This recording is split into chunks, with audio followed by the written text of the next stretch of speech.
honoree, this fitness instructor, is helping people dig deeper in the face of life's most unpredictable obstacles. Take a look.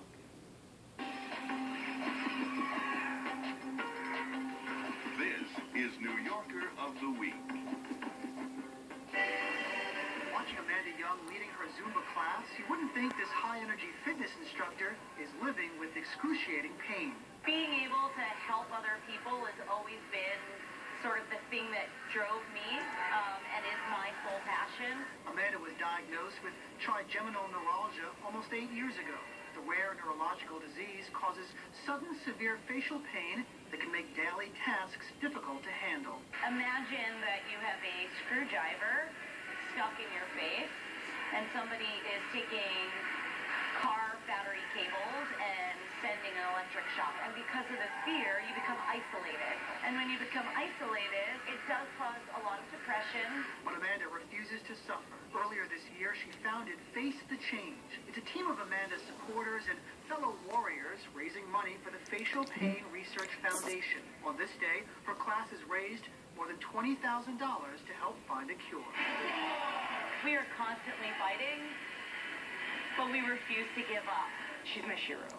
Watching how many people showed up today for these classes was amazing, and I hope that I can too change the world like that one day. No matter where you are in life, finding that resiliency within yourself to fight through and fight for a better tomorrow, and I think that's what Amanda's all about. Those living with TN say Amanda's mentality lifts their spirits and instills hope.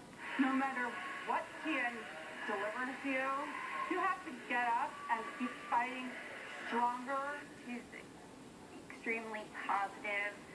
You couldn't tell if he's in pain that second. A lot of people, TN stops them, but Amanda is most certainly not letting TN stop her.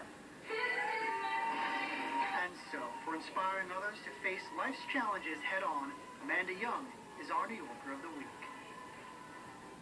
Joining us now in our studio is our New Yorker of the Week, Amanda Young. Thanks so much for coming in. Thanks for having me. To the extent that you're comfortable, Amanda, tell us more about the pain you feel with TN. Yeah, so TN comes in two separate forms. One is the classic type, and that's the electric shocks. And that basically happens at random. Sometimes it's triggered by things like everyday activities, brushing your hair, brushing your teeth, washing your face, chewing.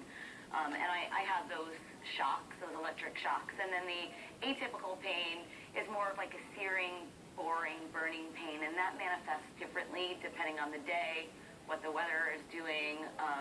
And so that type of pain sometimes feels like somebody's taking a wrench and pulling all my teeth out.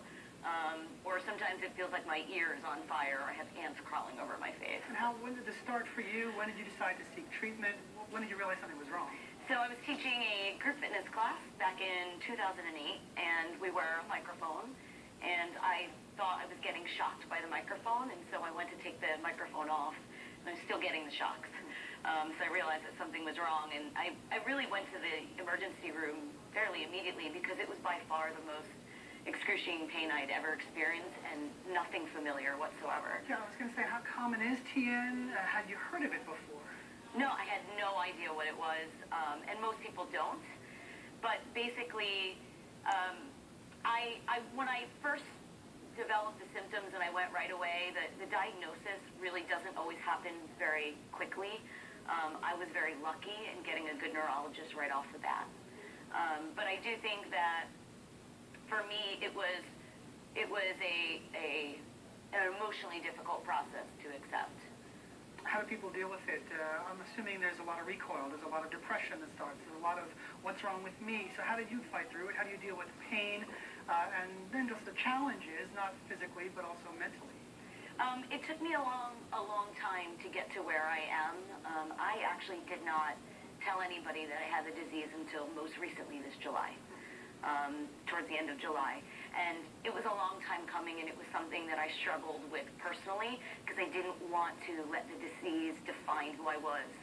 And I didn't want to let people know that I wasn't this amazing, inspiring person, and that there were days when I would be home, crying in bed, unable to get up, and unable to function because of the pain. So for me, really, being able to do this type of work and get up and teach a fitness class and help other people and inspire other people to get up and move and be healthier and achieve their goals is what gets me out of bed every morning. You're raising money for a research foundation. Tell us about the work of the foundation. So the Facial Pain Research Foundation, which is a subsidiary of the Facial Pain Association, is one of the only organizations right now that is doing real research to help find a cure. And they're a great organization that is solely funded on private money. The lack of knowledge and awareness about what TN really is, it limits the amount of research that is being done. And so Face the Change was created to not only increase the awareness, but also to raise money. And in the hopes that, we'll be recognized by the World Health Organization, which we currently are not. How can people help you? Can they just take your class? Well, I'd love for them to take my class. Give us some of the practical stuff about your class. Where is it? Where are you teaching, and how do we help? I teach for Equinox. This particular fundraiser was just an annual thing, and we hope to be able to do it every year and maybe even more. But right now, the way they can help is to go on to our website, which is facethechange.org. Or if they want to make a direct donation to the Facial Pain Research Association, they can also do that as well. There it is on our screen now, facethechange.org. Why are you doing what you're doing and helping others? I understand you've been through your personal journey, but what made you say, now is the time to not just help myself, but to help others? Well, because the disease tends to be progressive, there was a point about last year where I realized that my disease was progressing really quickly. I wasn't going to have a lot of time to be working full-time and be able to affect change in this way. And having to leave my social work job as a school social worker because I was too ill to continue, I realized that I wanted to reshift being able to help others in this way, and realizing that we don't have the research, we don't have people fighting for a cure, and we don't have the money going to help us. I felt almost like it was my duty to be that person to sort of start this campaign movement here in New York, especially because there isn't really a lot of stuff happening here, and people aren't aware of it. Considering how many people are in New York, you'd be amazed at how many people don't know. Well, they know now. They do now. They know thanks to you, Amanda Young, our New Yorker of the Week. Thanks so much for coming in. Thanks so much for having me. For more information, once again, facethechange.org. And of course, if you know someone who would make a good New Yorker of the Week, let us know. You can send your nominations to 75 9th Avenue. We're on the 6th floor, New York, 10011. Or email us at nyer@ny1.com. That's all the time we have for now. I'm John Shimo.